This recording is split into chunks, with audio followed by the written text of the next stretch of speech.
estás? Así nos sentamos todos. Tranquilo. ¿Qué tal? ¿Cómo estás? Bien. Nerviosos están los demás. ¿De qué lado vamos nosotros? De aquel lado, allá. Vas vos allá, me parece. Muy bien. Para que te... ¿Cuándo sintieron que estaban ganando como ganaron? Mira, la realidad es que nosotros estábamos tranquilos porque sabíamos que habíamos dado lo mejor de nosotros, que habíamos hecho todos los esfuerzos necesarios y nada, y era una cuestión de esperar la respuesta de la gente. Después el tema de la gente decide, es un tema de... Por lo tanto, lo que nosotros teníamos para pensar era solo sobre si habíamos dado lo mejor y lo habíamos hecho. No, le quería preguntar una cosa. ¿Es verdad que ustedes estiman que les robaron votos? ¿Que en realidad sacaron más que 30? Bueno, de hecho están las denuncias, hay urnas sin votos, lo que es algo muy raro, y al mismo tiempo han robado boletas, están documentados los robos de boletas, la destrucción de boletas, así es que bueno, tanto los socialistas de buenos modales como los de malos modales siguen apelando a las trampas de la vieja política. Por lo tanto, que quede bien claro que somos los liberales de La Libertad Avanza en contra de toda la maldita casta política que evidentemente no renuncia a sus viejas tácticas para hacerse del poder. Milei, uno que le ha tocado cubrir las elecciones del 83 hasta ahora, por lo menos yo lo veo como un fenómeno muy particular de la política, porque usted gana, queda primero, no tiene gobernadores, no tiene intendentes, tiene un reducido núcleo que se va a ampliar en el Congreso de la Nación, y aparte venía de hacer su fuerza política elecciones que no fueron para nada buenas en el interior del país. Y sin embargo, con todo eso, arrasa con las elecciones, se convierte en la fuerza política más votada con un porcentaje que pocos esperaban. Bueno, nosotros a lo largo de este periodo explicamos el rol que tenía el desdoblamiento de las elecciones. Justamente los gobernadores desdoblaron en 20 distritos justamente para evitar el aluvión de votos que implicaba La Libertad Avanza. Nosotros sistemáticamente dijimos que lo que pasaba en las provincias aisladamente no era extrapolable a nivel nacional y nos hostigaron todo el tiempo con eso. Es más, yo les había dado el caso de Mauricio Macri, previo a ser presidente, había perdido las 11 elecciones previas. Entonces, uno lo explicó, lo intentó explicar, pero bueno, o sea, parece que no quisieron escuchar. Bueno, ahí está, digamos, el mapa hoy es 2/3 de la Argentina, es violeta. ¿Victoria se va a ocupar de 2 ministerios si usted gana? Efectivamente, la doctora Villarroel se va a ocupar del tema de seguridad interior y de defensa nacional. Ajá. Son temas muy importantes, requerimos de una persona capacitada y sobre todas las cosas con coraje. Es decir, no solo que es una excelente persona, que es brillante intelectualmente, sino que además es una persona con coraje.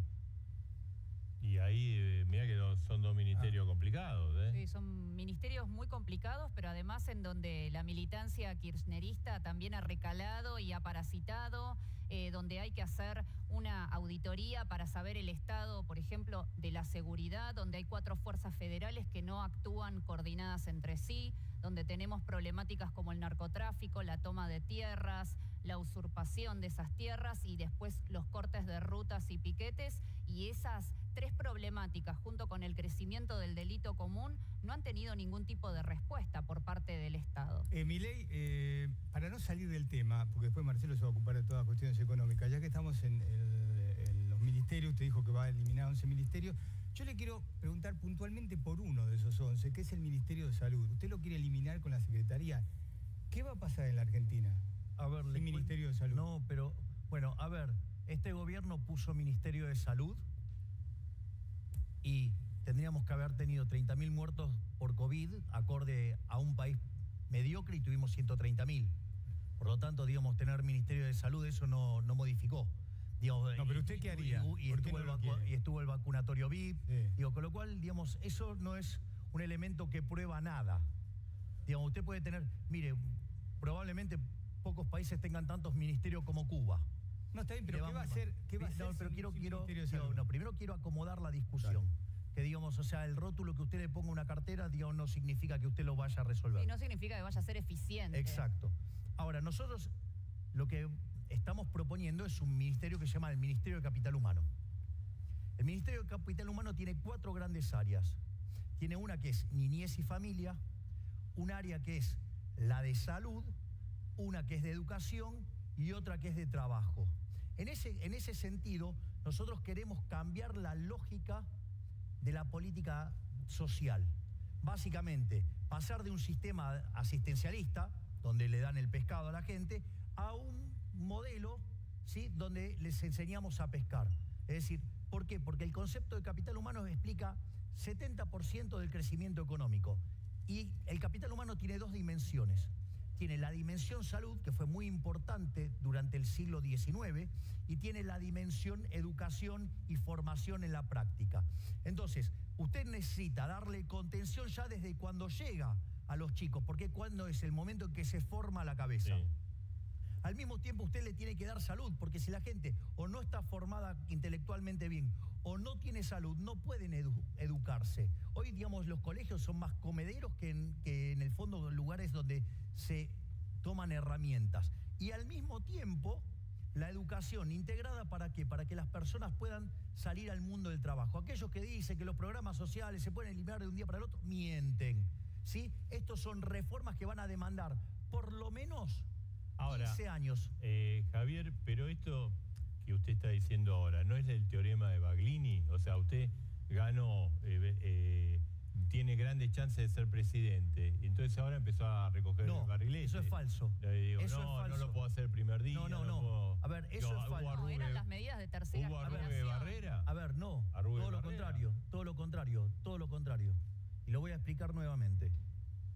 Digamos que la política juegue sucio e invente falacias del hombre de paja diciendo la persona tal dijo tal cosa y después la critican por eso que supuestamente dicen que dijo y que nunca dijo. Yo lo desafío a ver todas las entrevistas y vamos a ver qué es lo que digo. Es decir, soy la única persona que resiste el archivo en los últimos 10 años. Digo 10 años porque... O sea, va a ser un proceso, ¿no? No va a ser el 11 de diciembre, no va a cambiar. Exacto. Entonces lo que quiero explicar es lo siguiente. Detesto y desprecio profundamente el teorema de Baglini. Y si hay algo que yo no hice es, conforme nos acercamos al poder, no hemos claudicado y no hemos bajado ninguna de nuestras banderas. Es decir, los postulados siguen siendo los mismos. Ahora, lo que quiero aclarar es lo siguiente. La diferencia es que ahora se toman el trabajo de escucharnos. Entonces, a mí no me vengan a confrontarme con las mentiras que dijeron sobre mi persona. Entonces, yo lo que propongo es, miren lo que vengo diciendo. Y estas cosas las dije siempre. Es más, desde Juntos por el Cambio, digamos, nos agredían cuando decíamos estas cosas diciéndonos que no éramos liberales, que éramos socialistas. Y en realidad nosotros en ese momento explicábamos desde la visión de Ayn Rand, la ética de la emergencia. Entonces, digo, esta respuesta nosotros, digamos, pero esto además está plasmado en documentos, ¿sí? Que después, o sea, se materializó en la propuesta. Le quería preguntar, recién estuvo, no sé si desde escuchó a Patricia Burrit, le hicimos algo que esto, digamos, del domingo de anoche empezó a surgir. Se hablaba, versión, comentario, es decir, la posibilidad de un acuerdo entre Milei y Patricia Burrit. No existe ese acuerdo. No hay. No, ella dijo tampoco. No, claro. Pero Píparo dijo que quiere un acuerdo en la provincia de Buenos Aires con Grindetti.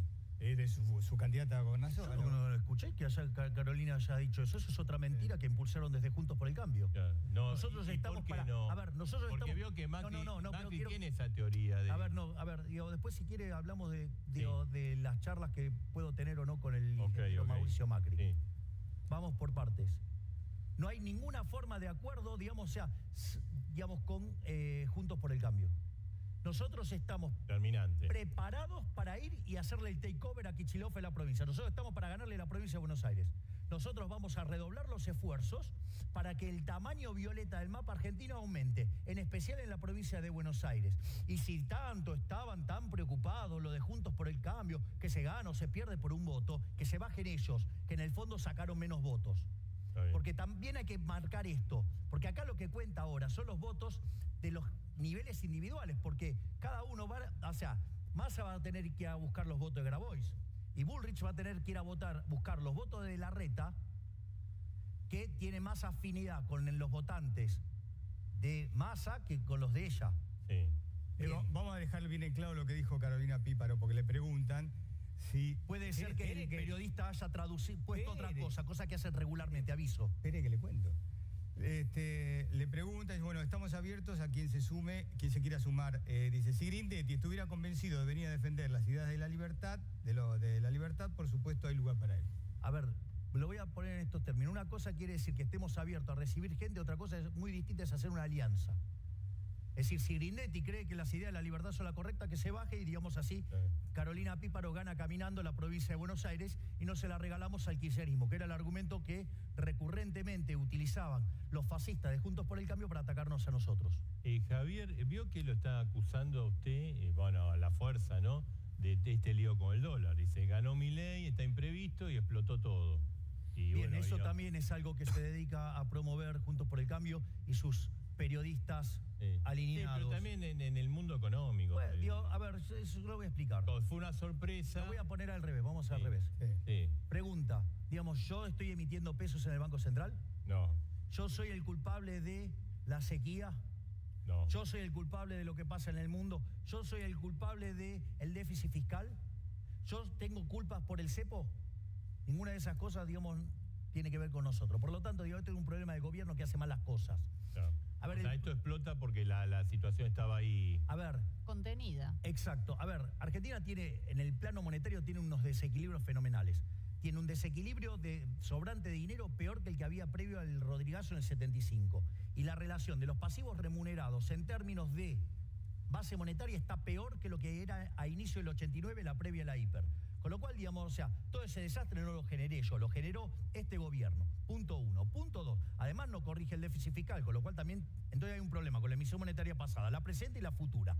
Es decir, entonces lo que está pasando es que ese exceso de oferta de dinero se traduce en una pérdida de poder adquisitivo del peso. Es decir, todos los precios expresados en pesos suben. El dólar es un precio más de la economía. Y acá ahora está el elemento fundamental. Digo, en primer lugar, no hay ningún economista, ningún político más pro mercado que yo. No hay ninguno. Es decir, y eso en la oferta electoral está claro. Por lo tanto, digamos, el mercado no es que tiene un problema conmigo. El problema ahora, ¿sabe cómo se llama? La transición. ¿Por qué? Porque el oficialismo hizo una mala elección. No solo que hizo una mala elección, sino que además el candidato a presidente es el ministro de Economía que le da sustentabilidad política a la coalición de gobierno. Entonces, ese revés electoral hace que el ministro quede débil. Y entonces, de acá a diciembre, esto va a ser un tembladeral. ¿Tendría que renunciar Massa y para dedicarse a la campaña? Yo creo que hasta eso podría ser muchísimo peor todavía. Porque eso le haría que la coalición de gobierno esté más débil políticamente y por lo tanto sea menos sostenible. Dios, la situación, la verdad es que estamos camino a la peor crisis de la historia. No, pero o sea, acá sería todavía peor. Vamos a la elección del 22 con una turbulencia, esta turbulencia de estos días para usted. Sí, pero esto es absolutamente natural. Es absolutamente natural. Está claro que, o sea, si, por ejemplo, llegamos nosotros al balotaje con Massa, digamos, le ganamos caminando. Veo que tenemos un QR que estamos preguntándole a la gente, ¿no? Que vote, quedó fórmula. Si hay un balotaje, ¿a usted con quién le gustaría ir al balotaje? Hay un dicho que dice, tené cuidado con lo que decías porque podría ser realidad. Usted dijo, a Massa le ganamos y a Bullrich. A Bullrich también, obvio. Si nosotros estamos arrancando de 30 y ella está arrancando de 17. Nosotros sacamos casi el doble de los votos. Si no hubieran robado votos, tanto el socialismo de buenos modales como el de malos modales, tenemos el doble de los votos. Es decir, una de las cosas que nosotros tenemos que hacer es mejorar el proceso de fiscalización, estamos para ganar en primera vuelta. Milei, le escuché decir a Victoria, y a usted también de las distintas etapas, si llegan al gobierno, primera, segunda, tercera, le escuché decir también que una segunda estaría la reforma previsional. Más allá de lo que va a ser la reforma, ¿qué haría usted con el PAMI y con la ANSES, concretamente, con esas dos estructuras? Bueno, en primer lugar, digamos, el PAMI, usted lo tiene que eficientizar y tiene que crear mecanismos de competencia para que eso funcione mejor. Sí, sigue funcionando en su gobierno. Sí, obvio, digamos, o sea, esas son reformas que son de largo aliento, usted no lo puede hacer de un día para el otro. Quiero ir por ¿El ANSES? A ver, pero el ANSES tiene que ver con el manejo de los jubilados. Entonces, ¿Cómo mejora la situación de los jubilados? La reforma del sistema previsional es una reforma de segunda generación. Y voy a explicar por qué. La primera generación de reformas tiene la reforma del Estado, bajar el gasto público, bajar impuestos, eliminar regulaciones, una modernización del mercado laboral, una apertura unilateral de la economía y la reforma monetaria. En ese contexto usted genera una situación de muy alto crecimiento económico. Pero le van a pasar varias cosas. La primera es, hoy el mercado laboral está fijo en 6 millones de personas. Yendo a este sistema de seguro de desempleo, el mercado se amplía a 14 millones de personas. Esto no es trivial, porque ¿qué es lo que hace? Modifica la relación entre aportantes y beneficiarios, sí, que es la fórmula, es el elemento fundamental dentro de la lógica del sistema previsional. No solo eso, usted está generando un proceso de crecimiento, con lo cual además tiene ingresos futuros que usted va a poder adelantar llegado la situación. No solo eso, sino que además, en este contexto, dado el deterioro del salario en dólares, usted va a tener una situación donde la recomposición salarial que va a haber a la luz de una estabilización, eso lo que va a hacer es que los salarios sean más altos. Además, en un proceso de crecimiento usted va a tener más productividad y implica también salarios todavía más altos. Y cuando esos salarios son más altos, la gente decide trabajar más, con lo cual también aumenta la PEA. ¿Por qué le explico todo esto? Porque es muy importante la pregunta que me has hecho, Edgardo. Porque estos son todos los key value drivers que después permiten hacer la reforma previsional, pero sin vulnerar un solo derecho.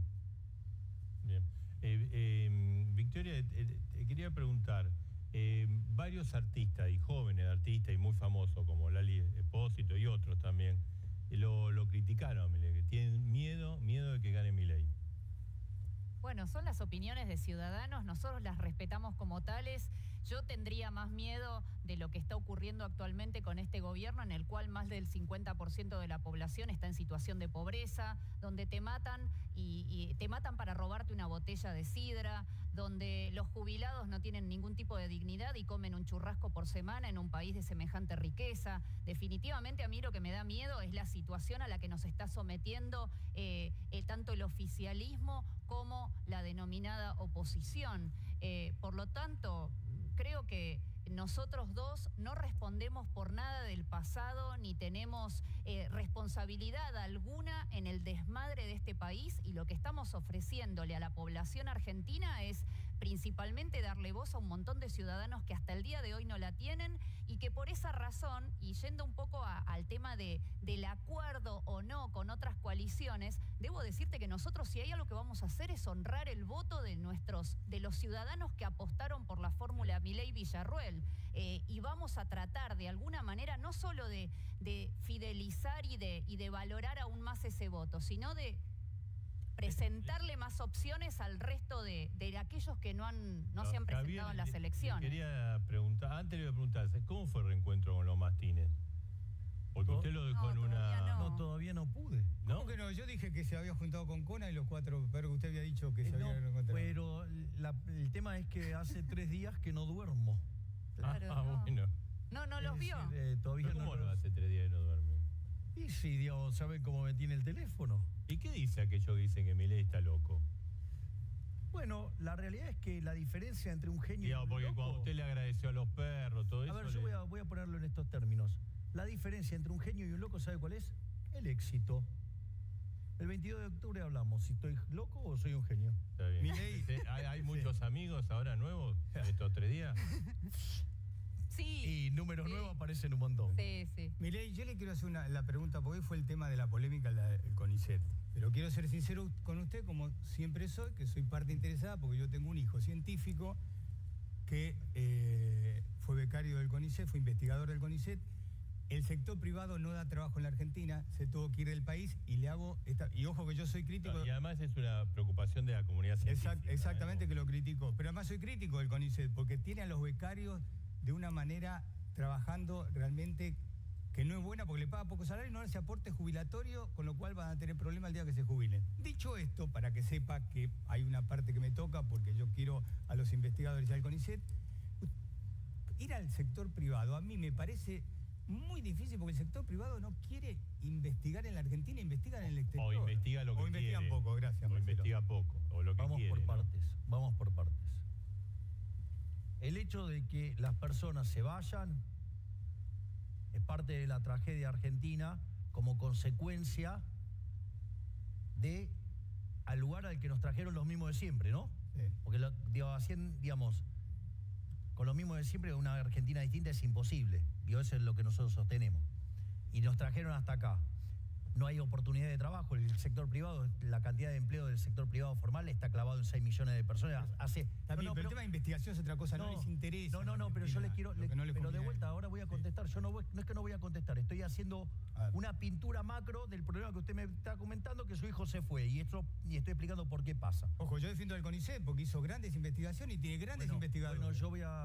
Ahora vamos a ponerlo en estos términos. El CONICET hoy tiene 35.000 personas. La NASA tiene 17.000. Me parece que el CONICET no produce en línea con lo que produce la NASA. Punto 1. O sea, el tema de la productividad del CONICET es bastante cuestionable. La NASA, digamos, me parece que producen un poquito más. No, y además no solamente se circunscribe a la investigación científica, porque también está la investigación sobre la película del Rey León o las letras de Ricardo Arjona. A ver, estoy hablando yo sé que a la gente los parámetros de productividad los pone incómodo. La NASA tiene 17.000 personas, el CONICET 35. Claro, el doble la de gente. La argentina es menor que la de Estados Unidos. Bueno, por eso, y la NASA, bien. ¿no? Digo, sí, pero hay que corregir bastante, ¿eh? Claro, bien, vamos por partes. Vamos por partes. Ese es otro punto. Dicho esto, nosotros el CONICET, tal como existe hoy, hay que cerrarlo. Como existe hoy, hay que cerrarlo. ¿Qué quiere decir? ¿Que no va a haber una secretaría, digamos, de estas características? Sí que la va a haber, pero se va a dedicar a ciencias duras. A ciencias duras. Y esto de ponerse a estudiar si la respuesta del WhatsApp, digamos, con 28 casos... El mesianismo de Star Wars, el Rey León...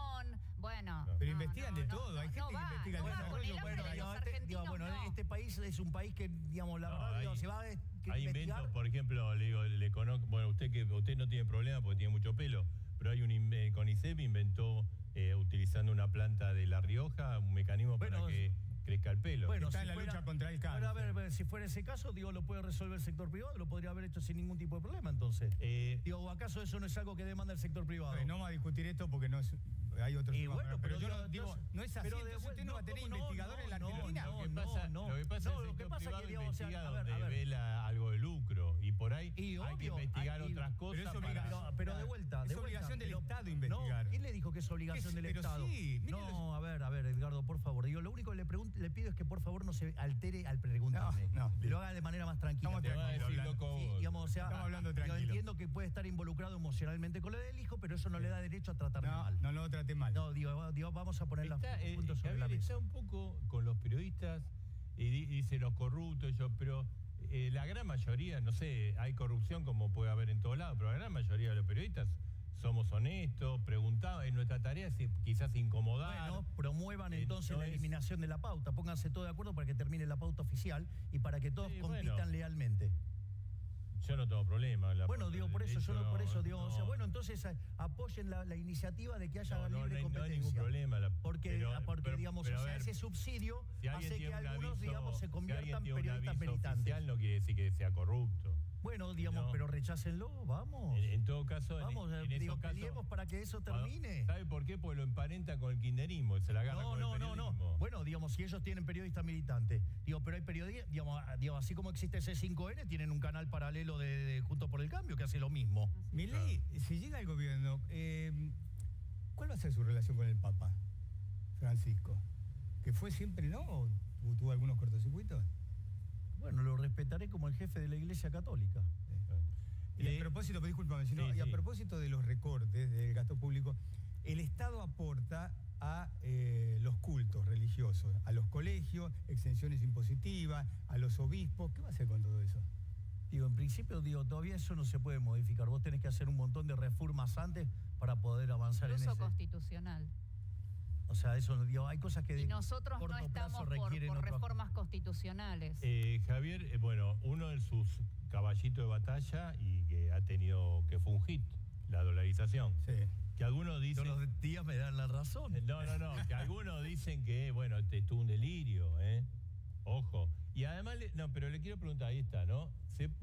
Pregunta, dolarización sin reserva, ¿se puede hacer? Y segundo, hay economistas que están trabajando con usted, que algunos dicen, y el primer día se puede dolarizar, y otros dicen, no, se requiere un proceso. Bueno, de hecho, Y entonces uno dice, pero ¿y con qué nos quedamos entonces? Bueno, ahora lo explico. El tema de la dolarización de un día, de vuelta, fue armado por economistas de Juntos por el Cambio para ensuciarnos. Nosotros nunca hablamos de dolarizar en un día. Pero, digamos, como hay economistas que juegan en política, ensucian. Sí. O sea, entonces vayan y rastreen. Porque digamos, dicen, que en un día es imposible. Bueno, pero de hecho, digo, son economistas de Juntos por el Cambio que dicen esas cosas para ensuciarnos. Porque nosotros nunca dijimos que se pudiera aplicar de un día para el otro. Exacto. ¿Lo tiene identificado? Sí, claro que los tengo identificados. Y algunos sacan chapa de liberales, vamos. Sacando ese tema, digamos que no me voy a meter, digamos, No. Vamos, yo voy a explicar. Primer parte, digamos, Sí. la dolarización implica cerrar el Banco Central, es el rescate del pasivo del Banco Central. No ocurre en ninguna parte del mundo, no dice el Banco Central. Bueno, con ese argumento, ¿sabe qué? Vaya y que lo hago viajar en el tiempo con la máquina de Volver al pero Futuro, y vaya o sea, y Estados Unidos, pégale un Europa, cachetazo a todos los que Japón, estaban, y pégale un China. cachetazo a todos los que estaban en la asamblea del año 13 cuando abolieron la No, esclavitud, está porque bien, en ese está bien. momento, digamos, la esclavitud Esta estaba en el respuesta mundo. ya se por la lo tanto, escuché, pero- Y bueno, porque y si usted me va a repetir la misma falacia ad populum, yo se lo voy a No, pero contestar digo, de la misma manera. ¿cómo hacemos, o sea, sin Banco Central? Vamos por partes. Primero que el dinero es un invento del sector privado, no del sector público. Bien. Digo, hay que rastrear la historia monetaria. Pero saliendo de ese lado, voy a explicar cómo se dolariza. Dale. Yo tengo pasivos que rescatar, que son las LELIQs, que son 30.000 millones de dólares, y 10.000 millones de dólares que tengo que rescatar de base monetaria, o sea, 40.000 millones de dólares. Cuando yo tomo las reservas, no las reservas internacionales de neta, que es una metodología que usa el fondo para chequear la consistencia macroeconómica de un programa que chequea también la política fiscal y la política monetaria, yo tengo la posición de oro, tengo la posición de SDESA, tengo la posición del BIS, tengo la posición de DEX. Cuando yo hago toda la cuenta de todo eso, ¿sabe cuánto tengo? 10.000 millones de dólares. ¿Qué quiere decir? Que tengo los dólares físicos para sacar los pesos físicos, que son 10.000 millones de dólares, la base monetaria. Sí, sí. Entonces ahora el punto es qué hacemos con los 30.000 millones de dólares del LELIQs. Sí. Bueno, pero el Banco Central no solo tiene esas reservas, tiene casi 120.000 millones de dólares en títulos públicos. Sí, del Tesoro, sí. Exacto, pero no cotizan a mercado. Entonces, dada la cotización que tienen a mercado, usted lo va a poder rescatar esa base. Digo, supongamos que vale un tercio, usted tiene 40.000 millones de dólares para rescatar 30.000, con lo cual además encima le sobra. Dicho sea eso, con lo cual sí se puede dolarizar. Después hay otras alternativas, porque esa es una alternativa muy fácil para dolarizar. ¿Por qué? Pero ¿esto qué quiere decir? Todavía la metodología, digamos, en el caso de ganar, para dolarizar no la tienen cerrada. No, hay varias metodologías. Por ejemplo, esta metodología es la más fácil. Nosotros nos sentamos con fondos de inversión de alto riesgo Sí. y están dispuestos a poner los 30.000 millones de dólares contra... Están dispuestos, nadie quiere prestar a Argentina. Pero sígame el argumento. Sí, sí, sí. Usted va a fondos de alto riesgo y contra esa posición de títulos públicos usted rescata los 30.000 millones de dólares del LELIQs. ¿Qué es lo que pasa? El riesgo más importante que tiene la economía argentina es el riesgo de moneda. Además, como usted va a estar haciendo un programa de estabilización exitoso, porque va a ser creíble, porque usted no va a poder volver atrás de la dolarización, va a hacer que ese programa sea expansivo, con lo cual además el riesgo de crédito, el riesgo de contraparte baja. Y como además usted bajó el riesgo de moneda, bajó el riesgo de contraparte, el riesgo de tasa de interés baja. ¿Qué quiere decir esto? Que va a haber un desplome del riesgo país. Eso quiere decir que usted, en el lapso de donde se dolariza la economía, que puede ser entre 9 y 24 meses, implica que los bonos van a subir más del 100%, por lo menos. Entonces va a usted tener una ganancia de capital fenomenal, por eso quieren entrar para esa operación. Lo que nosotros estamos elaborando y trabajando, y digamos que es lo interesante, la alternativa de Emilio Campo, es que una parte importante de ese upside quede en manos del Estado. ¿Para qué? Para que además la deuda baje. Supongamos lo siguiente, los bonos están en 30, suben hasta 60, le ponemos un cap a la ganancia de 60 a 40, toda esa ganancia usted la puede utilizar para bajar la deuda del Estado. Con lo cual, además, termina bajando la deuda y su riesgo de contraparte mejora aún más todavía. Entonces, después tiene otras alternativas. De los 30.000 millones de dólares del ELIC, la mitad la tiene el Estado Nacional. ¿Usted cree que, digamos, el Estado Nacional va a hacer una corrida sobre sí mismo? No.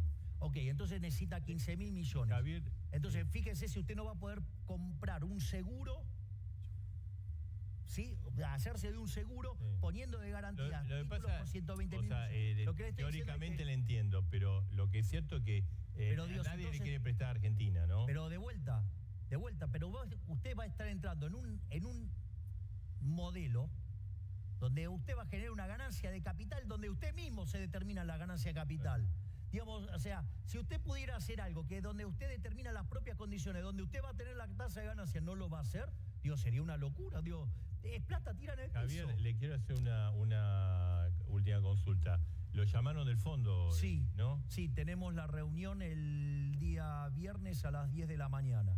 ¿En Estados Unidos? No, la vamos a hacer por Zoom y voy a... ¿Y qué va a decir? Porque vio que, ¿se acuerda que algunos van al exterior y dicen, no, esto es un desastre, apretar al gobierno? A ver, nosotros no tenemos un problema con el Fondo Monetario Internacional porque nuestras metas fiscales, que es donde siempre falla Argentina, son mucho más ambiciosas que las propias que tiene el Fondo Monetario Internacional. Y acá quiero hacer algo muy interesante, porque esta también es otra cosa absolutamente nueva. Cuando uno va al Fondo Monetario Internacional, pone una meta en términos de resultado fiscal, en términos monetarios y en términos de reservas internacionales netas. Cuando pongo la meta en términos de resultado fiscal,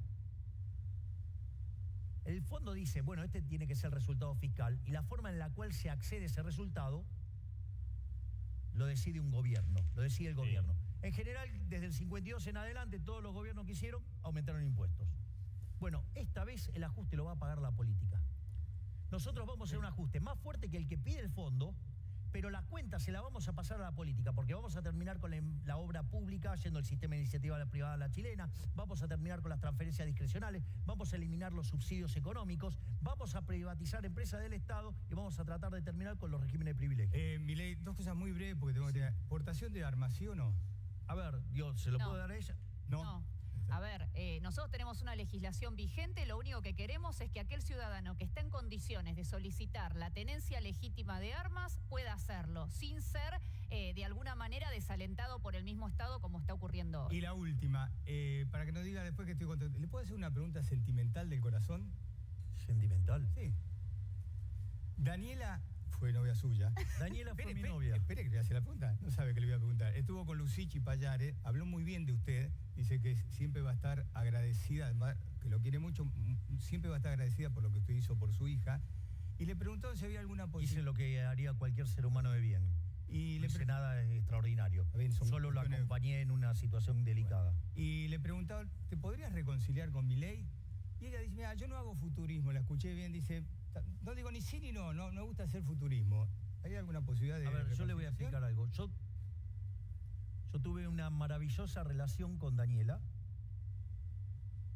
Daniela es un ser humano maravilloso, es una persona talentosa, generosa. O sea, yo tuve una excelente relación con Daniela, a punto tal que nosotros decidimos terminar la relación sin ni siquiera habernos peleado una sola vez. O sea, con lo cual, y nosotros seguimos teniendo trato porque hemos tenido una relación maravillosa. O sea, el futuro, ¿quién sabe qué es el futuro? El 22 de octubre... Es el día de mi cumpleaños, ¿sabes? ¿Y va a festejar o va a estar...? ¿Qué día? Voy a festejar, voy a festejar de todos modos. Tal cual. A ver, lo que quiero decir es, mire, yo le voy a decir algo. El tema es si festejamos con banda. El punto es el siguiente. Si nosotros logramos mejorar la fiscalización y si nosotros logramos ir a buscar a los desencantados que están enojados con el sistema, no tenga duda que en este momento usted está frente al futuro presidente de la Nación Argentina y la vicepresidente. Gracias, Javier Miguel, gracias. Vamos a hacer una pausa, programa especial. Estuvo Patricia Bullrich, Javier Milei. Ya viene Sergio Massa, candidato al oficialismo, ministro de Economía. Habla por primera vez después del domingo, habla por primera vez después de estos difíciles días. Pausa muy breve, Sergio Massa.